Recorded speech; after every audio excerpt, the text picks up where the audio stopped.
So this is a layer cake that I had in Flushing, New York at Prince's Tea House a few weeks ago. It is absolutely delicious, and if you ever find yourself there, I highly recommend you try it out. I was sitting there enjoying a wonderful afternoon with my fiance, when I started to look at the layers. There's beautiful sort of crepe, green tea flavored crepe, layered one by one, divided by rich cream. And I thought about algorithms. I know it's a little embarrassing, but to be fair, it is my job to think about algorithms, and the reason I thought about it is because there is a vast layer of human decision-making that impacts how AI and algorithms and automated systems and whatnot impact us and the way that we, as humans, experience it. So before we get too far, I want to just set the scene with a definition. I promise the rest of it will not feel like school, but I want to use Professor Rashida Richardson's definition of automated decision-making systems. Any tool, software, system, process, function designed with or using computation to automate, analyze, aid, augment, or replace a decision-making, judgment, or policy implementation. That's made for the government context, but it really rings true for all the systems we're going to talk about and all the systems that I want you to engage with and think about. And so what I want you to take away here today is that human decisions shape automated systems. And that means that you can ask questions, you can understand systems, despite how inevitable they may seem and despite how complicated they may seem.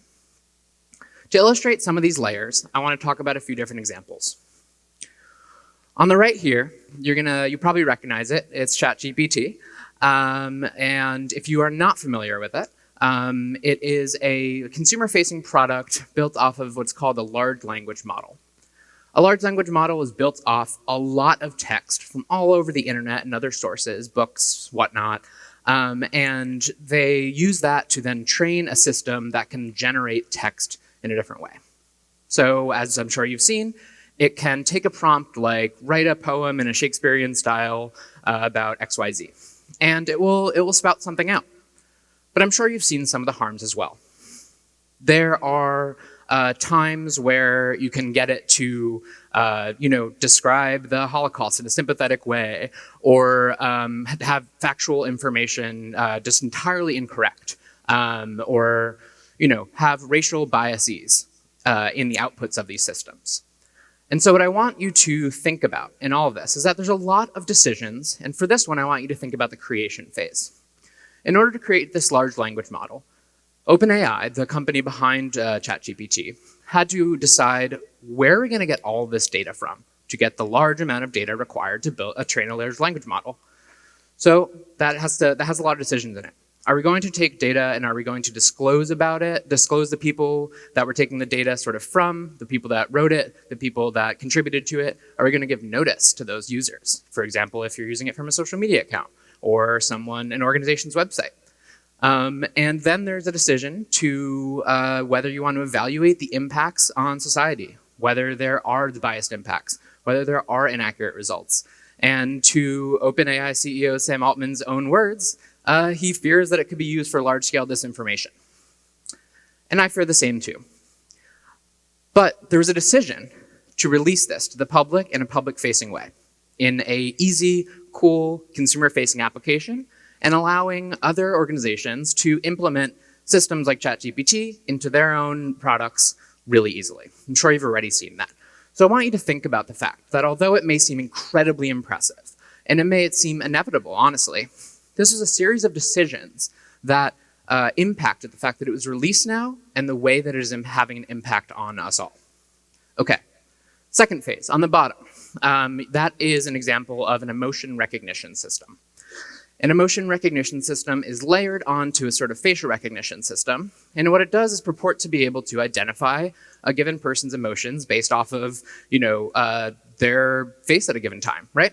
One of the main problems, and this is where all the harms stem from, is that Lisa Feldman Barrett, an incredible researcher from Northeastern, proved very robustly that humans cannot accurately really identify someone's emotions just based off their face.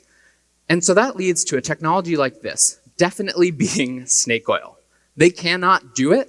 And so then when they sell it, and other companies like Zoom or HireVue that is using it for hiring purposes, or a police department that might be using it for an investigation of sorts, when they're using it, they are giving money to the system that cannot possibly be accurate. And even if it was, you want to think about whether you want a system where there can be this theoretical assignment of an emotion and then a decision based off of that. And so there's a lot of decisions behind that. It's not this special thing, right? In order to make that assignment, there has to be someone that is saying, okay, these sort of points of someone's eyes and nose and mouth and whatever, that means they're happy or sad. So that is a series of human decisions that anybody, regardless of your technical expertise, could ask about, could figure out, right? And last but not least, we're going to talk about the implementation phase. So you see two maps up there on the left.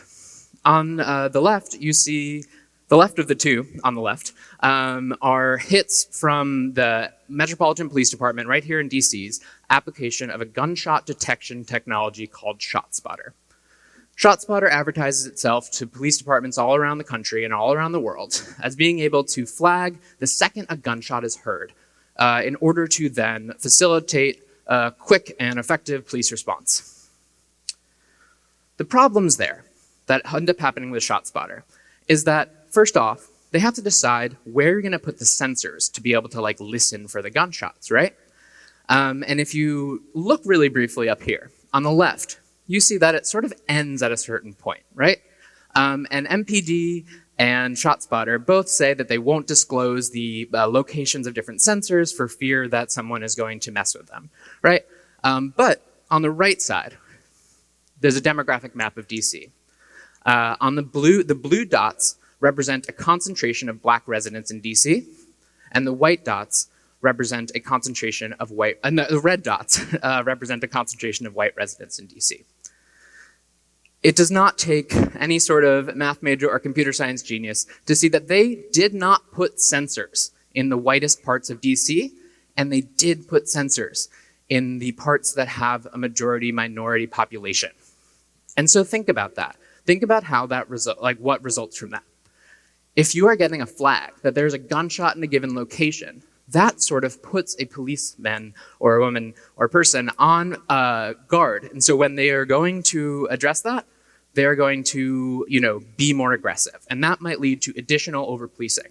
Second, it justifies additional and consistent policing of those neighborhoods while not doing the same for the whiter neighborhoods. When I promise you, from the news, from my own experience, there are gunshots where there aren't gunshots on the map. Okay, so I want to talk about the fact of a few common factors of these systems and all sorts of different systems. They are built on and consistently require more data to operate, which right off the bat creates a privacy problem. If a system that you design and implement and continue to use requires a lot of data, and maybe what kind of data, what personal data, then they're going to find a way to get it from you. They're going to collect additional data. They're going to continue to collect that and use it for whatever system they might be able to make a little money off of. Second, the impact of the system lies within how the tools output. So the results from ChatGPT or the emotion that emotion recognition programs have or the flags in ShotSpotter is used or how it's allowed to be used. There's this decision layers right there about whether ShotSpotter could say that it cannot be used in given context, right? And third, they reflect political, social, economic, or cultural values and context hiding behind a data-driven veneer. I think you can see that really clearly in the ShotSpotter circumstance, but that is there in almost every circumstance of an automated system that is used to make any sort of decision. And okay, so I started this with a layer cake and I promised we'd get back to it, and I veered way too far away from it, so I'm sorry. The first layer is the decision to build a system at all. The second layer is the creation process. That includes what kind of people are you hiring? What kind of methods are you going to be using? Third is the sales and deployment process. So that includes how heavily you're advertising, what sorts of claims you're making that it can do. A lot of times they overclaim and underperform. And fourth we have the decisions around ongoing evaluation, as well as the development and use of data use and management policies. I know those are like some of the most boring words all combined together, but basically what that's saying is the decisions of once it's being implemented, once it's being used constantly, are they taking independent evaluators to say whether it's actually achieving a goal that you're using it for, and whether it has any disparate impact? In addition to sort of where are you storing the data that you're collecting from that, or the outputs? Are you allowing it to be used for any other purpose?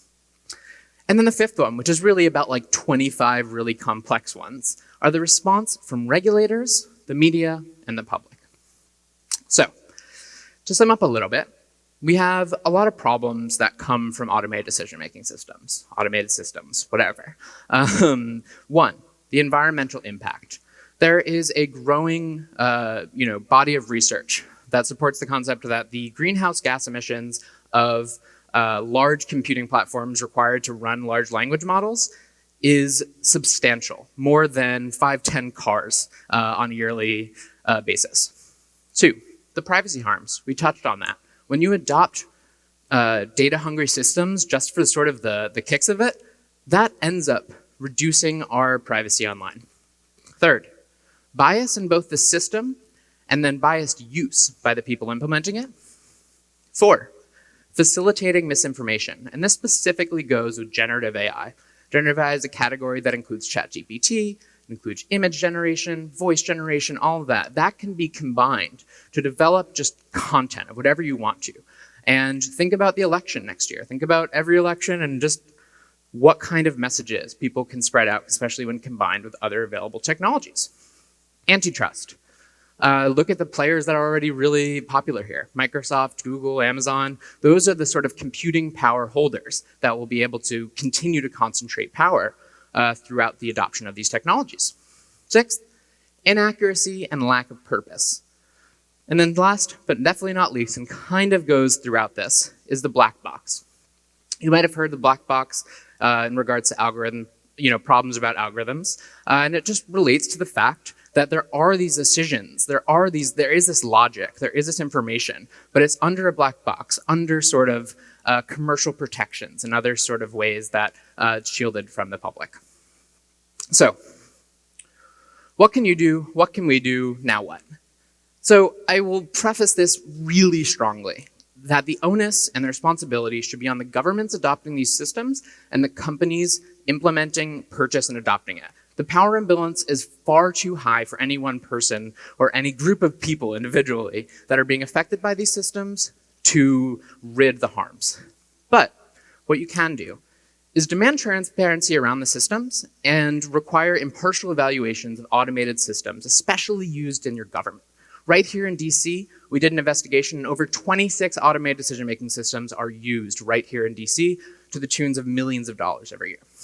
But you can advocate to your representatives at the council level, at the Congress level, all over, to be able to pass laws that require this of companies, to require them to disclose those decisions. Two, a little murky, but resist adoption just for the sake of it, and resist the hype when you hear a 60-minute story or a New York Times story about what some of these systems can do, and try to ask those questions to yourself and to others of like, what's really going on here? What are the decisions and how is it impacting people? So those questions are some of the first ones you learn in your life. Who, what, when, where, how, why. Who is using the tool and who is making it? What data is being used to build it and to continue operating it? How is it being used? And are there any controls on that use? Why is it being used? Can this tool address a really complicated problem like gun violence, for example, or hiring or something like that? Is it appropriate? And does a third-party contractor sort of hold all of the power, especially in the use of a government system? So I always feel guilty laying out this horrible circumstance and then just leaving you with like, ask questions, hopefully. But I hope that you can take this and know that you can demystify these systems. You can demystify a claim. And I wish myself, I wish you, and I wish everyone the best of luck in the increasingly automated society we find ourselves. Thanks.